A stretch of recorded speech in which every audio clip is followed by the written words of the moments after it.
काम करते करते मैं बड़बड़ाती जा रही थी। इस लड़के से तो कुछ कहना ही बेकार है।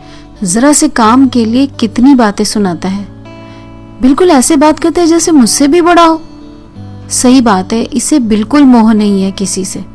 छोड़ो, मैं भी किसके पीछे पड़ी हूँ। आने दो तानी को, उसी से ही करवा लूंगी। मन उखड़ गया था सुबह की बात याद करके। दरअसल मेरी एक सहेली ने मेरी एक फोटो मुझे भेजी थी, काफी अच्छी थी। सोचा अपनी डीपी चेंज कर लेती हूँ, पर पता नहीं क्या प्रॉब्लम आ रही थी, डाउनलोड ही नहीं हो पा रही थी। तने अपने कमरे में ऑफिस के लिए तैयार हो रहा था। मैंने वहीं जाकर उसे पकड़ लिया। बेटी जरा देखो तो क्या प्रॉब्लम आ रही है, मेरी डीपी ही चेंज नहीं हो पा रही है। तने ने मेरी ओर बेबसी से देखा और बोला, मम्मी अभी ही देखना है क्या? अब मेरे अंदर तो उतावली थी अपनी फोटो पर कमेंट्स पाने की। मैंने कहा, हाँ अभी ही चाहिए, जल्दी से कर दो। तने शुरू हो गया, मम्मी आपको क्या लगता है मैं खाली बैठा हूँ?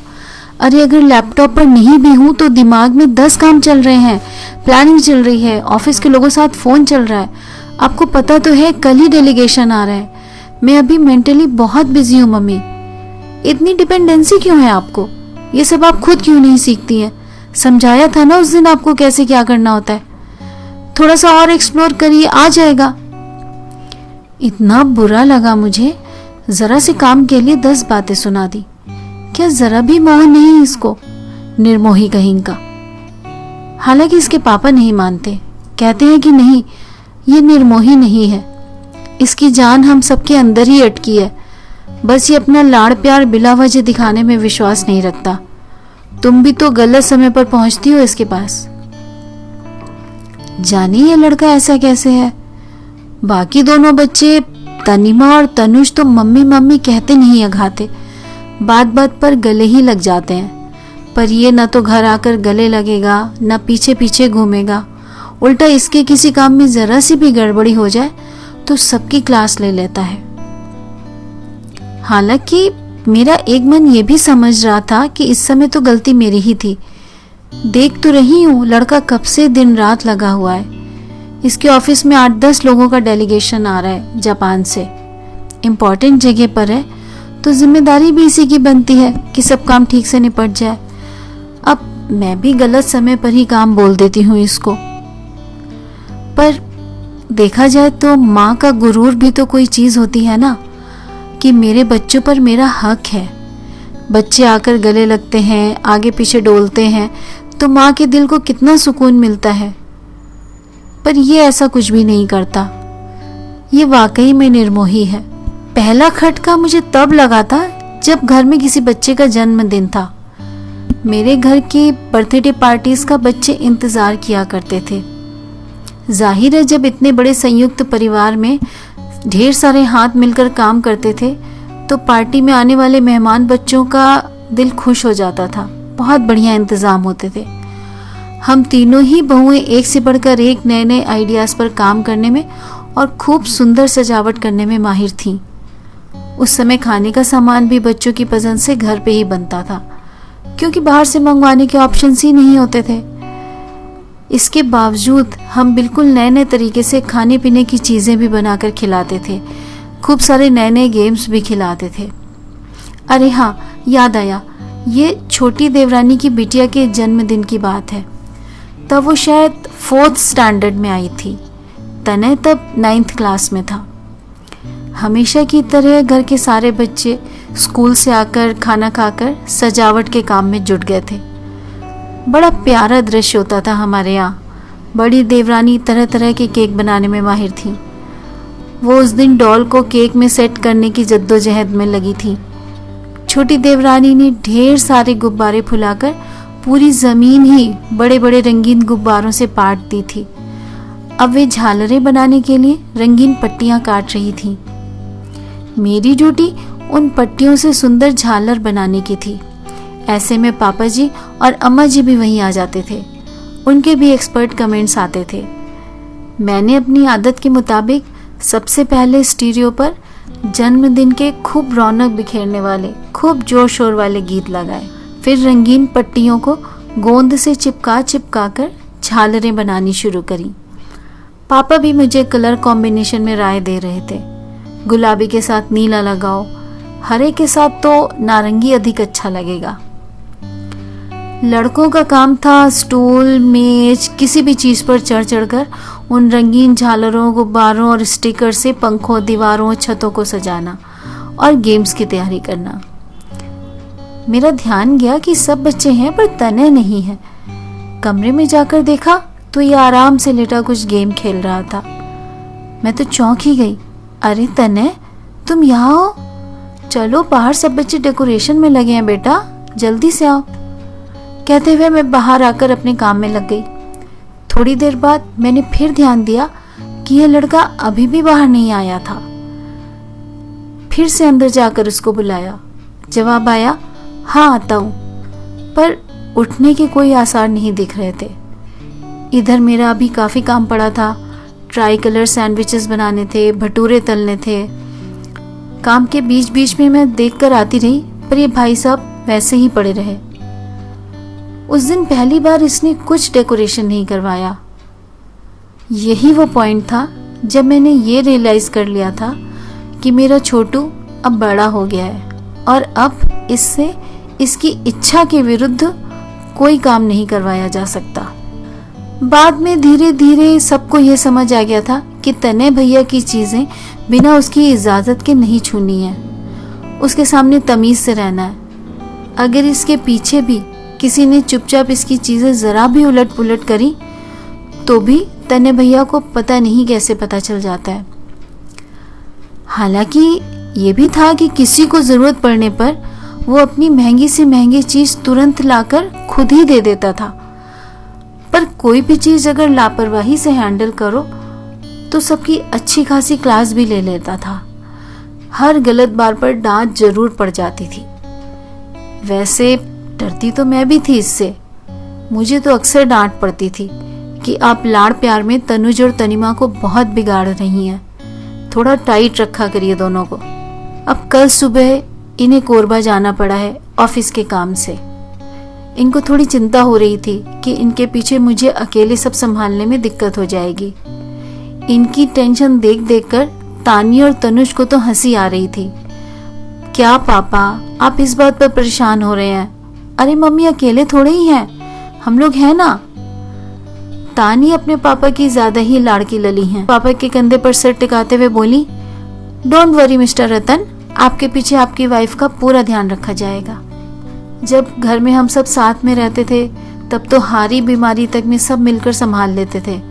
अब सभी किसी न किसी मजबूरीवश बाहर हैं और यहाँ रहने वाले रह गए हैं बस हम 5 प्राणी।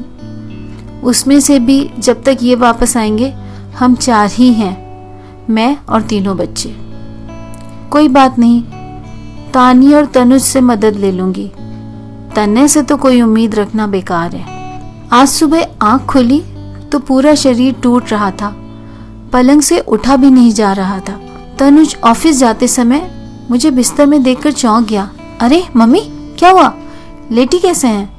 तबीयत खराब है क्या? मेरा माथा छूकर देखा। अरे आपको तो तेज बुखार है। पूरा हाल बताइए, डॉक्टर अंकल के घर जाकर दवाई ले आता हूँ। फिर अपने दोस्तों को फोन पर बताता हुआ कि आधे घंटे बाद पहुंचूंगा, मेरे माथे पर चुंबन अंकित कर वो पड़ोस में एक डॉक्टर के घर चला गया।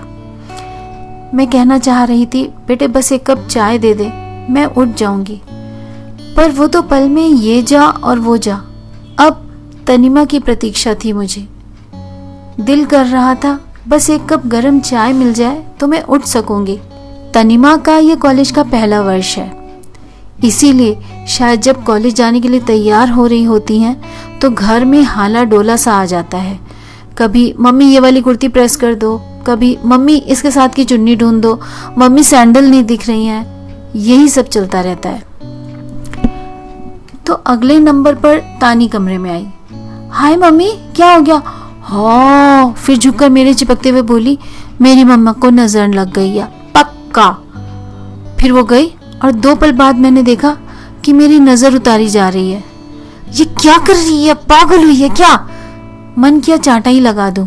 अब तानी बिना मुझे उठाए सिर्फ खुद को संभाल ले, कॉलेज चली जाए तो वही मेरे लिए सबसे बड़ी सहायता हो जाएगी। ऐसे में चाय के लिए कहकर मैं उसे धर्म संकट में नहीं डाल सकती थी। मम्मी जल्दी बताओ, आपके लिए क्या बना दूं? सैंडविच बना दूं या कटलेट बना दूं? अच्छा ऑमलेट? मैं और घबरा गई। ये पागल लड़की कुछ बनाएगी तो जाने क्या बन के आएगा। रसोई में भी बुरी तरह गंदगी मचा देगी। इससे तो अच्छा है मैं इन सब के जाने के बाद खुद ही कुछ लेकर खा लूं। नहीं नहीं गुड़िया, मैं बिल्कुल ठीक हूँ, तू जा, तेरा आज रिहर्सल है ना। मैंने उसे पुचकार कर आंखें बंद कर ली। अच्छा मम्मी, आप मेरे लिए परेशान मत होना, मैं वहीं कुछ खा लूंगी, बस अपना पर्स थोड़ा ढीला कर दो। मेरे कमरे से ही तानी अपनी दोस्त को फोन लगा रही थी, जो रोज उसे पिकअप करने आती है। राधिका, कहाँ है तू? ऑलरेडी 8:15 हो गया है। हाँ जल्दी से आ। फोन रखकर तानी मेरी ओर पलट कर बोली, मम्मी मुझे देर हो जाएगी, पापा को फोन कर देती हूँ। तानी की बात अभी पूरी भी नहीं हो पाई थी कि मुझे अपने बगल में तने की रोबीली आवाज सुनाई दी। 1 मिनट तनिमा। मेरी साइड टेबल पर झुकते हुए तने ने चाय का कप रखा, फिर मेरे मुंह में थर्मामीटर लगाते हुए बोला, पापा को क्यों परेशान करना है? आज देर से नहीं आओगी तुम, प्रैक्टिस खत्म होते ही घर आना। 12:30 तक घर पहुंच जाओगी ना? नहीं भैया, कैसे? प्रैक्टिस के बाद ही तो सबका डिस्कशन होता है, तानी ने प्रतिवाद करना चाहा। कोई बात नहीं, प्रैक्टिस में जा तो रही हो ना, डिस्कशन फोन से कर लेना। घर आकर स्विगी से या वहीं से कुछ खाने के लिए लेकर आना। मैं 12:45 तक निकल जाऊंगा। उसके बाद तुम मम्मी के पास रहना, फीवर चेक करती रहना और दवाई देना। सधी हुई गंभीर आवाज में तानी को निर्देश मिल रहे थे। लेकिन भैया, तानी ने कुछ कहना चाहा, पर तने ने उसे रोक दिया।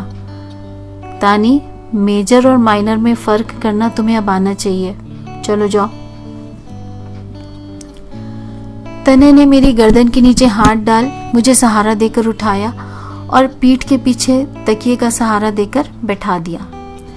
चाय का कप मेरे हाथों में पकड़ाकर प्लेट में 2 ब्रिटानिया मारी बिस्किट्स रखे और फिर प्यार से मेरा माथा सहलाने लगा। मैंने पूछा, चाय किसने बनाई? मैंने, उसने धीमे स्वर में जवाब दिया। तुम्हें आती है बनानी? मैंने कहा।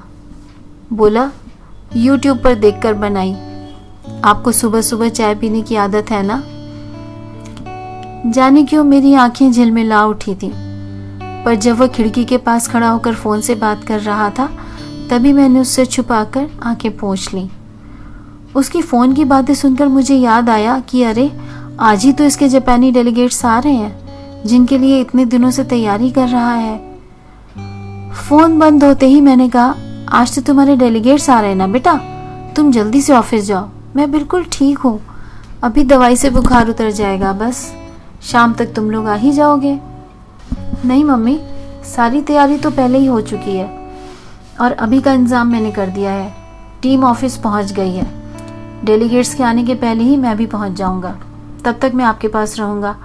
दोपहर में तानी आ जाएगी और 6 बजे तक तनुज को बुला लेता हूँ, कहकर उसने तनुज को फोन लगाया। हाँ तनुज, कब तक पहुंचोगे? जल्दी आना। और फिर उसे भी इंस्ट्रक्शंस की लंबी लिस्ट। थोड़ी देर बाद ही मेरे लिए एक प्लेट में 2 टोस्ट और बटर आ गए, साथ में था बॉर्नविटा मिला हुआ दूध। देखकर मैंने सर हिलाते हुए मुंह बनाया तो डांट पड़ी मुझे, बिल्कुल जैसे मम्मी डांटती थी खाना खाने के लिए। चाय, नाश्ता और दवा देकर मुझे सुला दिया गया।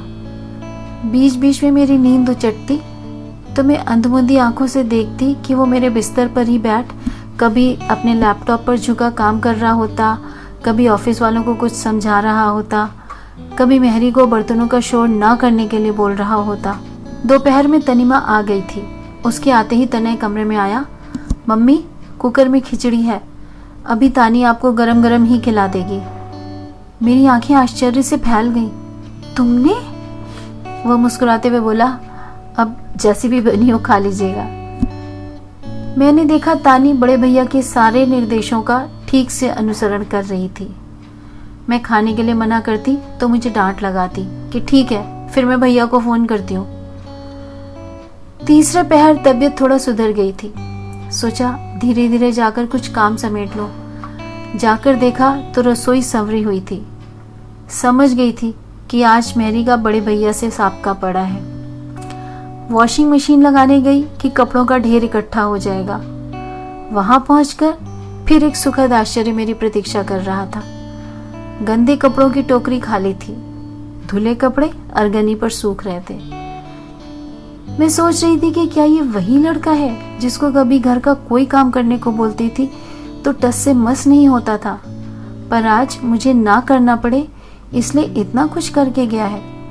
रात तक मैं काफी स्वस्थ हो चुकी थी। अगली सुबह ही ये आ गए थे।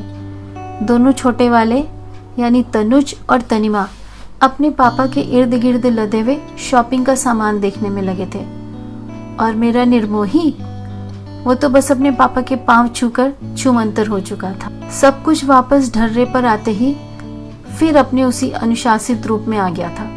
तनुज को डांट पड़ रही थी कि ऑफिस से लंच के बाद अपने दोस्तों के संग बाहर न निकल जाया करे। उसका फोन नो रिप्लाई रहता है तो कॉल बैक क्यों नहीं करता। तानी को घुड़की मिल रही थी कि लड़कों संग ज्यादा दोस्ती करने की जरूरत नहीं है, पहले उन्हें अच्छी तरह से समझना चाहिए कि वो किस तरह के हैं। मैं मंत्रमुग्ध सी अपने निर्मोही बेटे को देखे जा रही थी। मुझे अब उससे कोई शिकायत नहीं थी, क्योंकि मुझे इनकी बात समझ आ गई थी कि निर्मोही नहीं है मेरा बेटा। वो तो अपने अंदर सबसे अधिक मोह समेटे है, बस दिखावे में विश्वास नहीं रखता है। मन ही मन अपने बच्चों की बलाएं लेकर मैं निश्चिंत होकर वहां से चली आई। ये कहानी बस इतनी ही। आप सब स्वस्थ रहिए, खुश रहिए। धन्यवाद।